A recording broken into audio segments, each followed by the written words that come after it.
இன்றைக்கி வீடியோவில் நம்ம உடல் ஆரோக்கியத்திற்கு 2 விதமான டீ தான் நம்ம எப்படி செய்கிறதுன்னு பார்க்க போகிறோம்.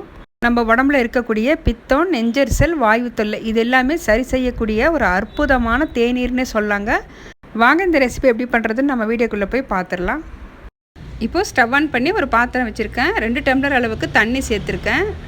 இப்போ இதில் வர கொத்தமல்லி 1 ஸ்பூன் அளவுக்கு சேர்த்துக்கலாம். நான் இப்போ செய்கிறது பார்த்திங்கன்னா ஒருத்தருக்கான அளவு தான். நல்லா கையில் க்ரஷ் பண்ணிவிட்டு சேர்த்துக்கோங்க.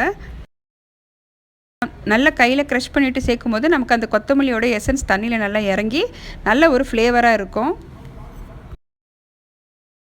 கொத்தமல்லி சேர்த்துட்டு நம்ம சேர்த்துருக்கிற 2 டம்ளர் தண்ணி கொதித்து 1 டம்ளர் வரணுங்க. அது வரைக்கும் நல்லா கொதிக்க வச்சுக்கலாம். ஸ்வீட்டுக்காக நான் 1 ஸ்பூன் அளவுக்கு நாட்டு சர்க்கரை சேர்த்துருக்கேன். இப்போ கொஞ்சம் ஆறுனதும் நம்ம ஒரு டம்ளரில் வடிகட்டிக்கலாங்க. இந்த கொத்தமல்லி டீ குடிக்கிறதுக்கு நல்ல டேஸ்ட்டாகவும் உடம்புக்கு ரொம்பவே நல்லது. இப்போ நம்மளுடைய கொத்தமல்லி டீ பார்த்திங்கன்னா ரெடி ஆயிடுச்சு. இப்போ அடுத்தது பார்த்திங்கன்னா சோம்பு சேர்த்த டீ எப்படி பண்ணுறதுன்னு பார்க்கலாங்க. ஒரு பாத்திரம் வச்சுருக்கேன். 1 ஸ்பூன் அளவுக்கு சோம்பு சேர்த்துட்டு லைட்டாக நம்ம வறுத்துக்கலாம். சோம்பு கொஞ்சம் லைட்டாக ஸ்மெல் வந்ததும் இதில் தண்ணி சேர்த்துக்கலாங்க. தண்ணி சேர்த்துட்டு நம்ம வறுத்து வச்சுருக்கிற சோம்பு சேர்த்துக்கலாம்.